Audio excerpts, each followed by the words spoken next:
প্রথমবারের মতো কুমিল্লা মহানগর বিএনপির দ্বিবার্ষিক সম্মেলন অনুষ্ঠিত হচ্ছে। সম্মেলনে সভাপতিত্ব করছেন মহানগর বিএনপির সভাপতি উদ্বাতুল বারী আবু।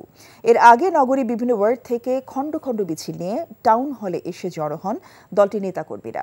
মহানগর বিএনপির ২৭টি ওয়ার্ডে ১০১ সদস্যের কমিটি গঠন করা হয়। সম্মেলনে প্রধান অতিথি হিসেবে ভার্চুয়ালি যুক্ত হয়ে বক্তব্য রাখছেন বিএনপির ভারপ্রাপ্ত চেয়ারম্যান তারেক রহমান।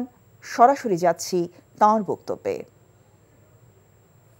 নির্যাতন, গায়েবী মামলা, মিথ্যে মামলা, এ সকলের ভিতর দিয়ে বিএনপি পার হয়ে এসেছে। এর বাইরে গণতান্ত্রিক পন্থায় কম বেশি প্রায় ৬টি নির্বাচনের ভেতর দিয়ে বিএনপি আজ এই জায়গায় এসে দাঁড়িয়েছে। কোন নির্বাচনে বিএনপি জনগণের সমর্থনে সরকার গঠনে সক্ষম হয়েছিল, কোন নির্বাচনে বিএনপি বিরোধী দলের আসনে আসন গ্রহণ করেছিল। আজ এ কারণেই বিএনপি জনগণের ভেতর ভিত্তি স্থাপন করতে সক্ষম হয়েছে, এত চড়াই উতরাই, এত নির্বাচনের ভেতর দিয়ে পার হয়ে আসার পরে। আজ আমরা প্রত্যেকে দৃঢ়ভাবে, আমরা যারা বিএনপি করি, আমরা প্রত্যেকে দৃঢ়ভাবে বিশ্বাস করি যে বিএনপি আজ জনগণের দলে পরিণত হয়েছে। জনগণের একটি রাজনৈতিক দলে আজ বিএনপি নিজেকে রূপান্তর করতে পেরেছে।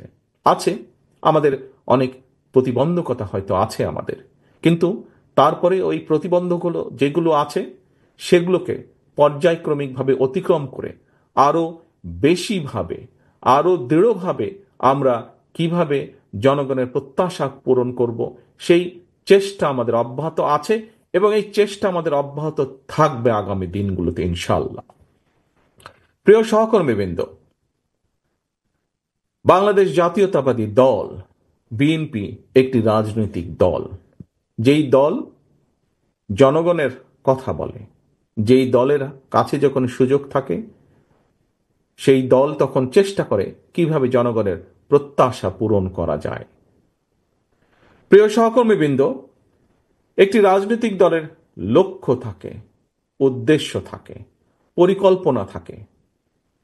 রাজনৈতিক উদ্দেশ্য থাকে, লক্ষ্য থাকে কিভাবে তাদের নীতি আদর্শকে জনগণের কাছে নিয়ে যাবে, কিভাবে বেশি সংখ্যক মানুষকে দলের সাথে সম্পৃক্ত করাবে।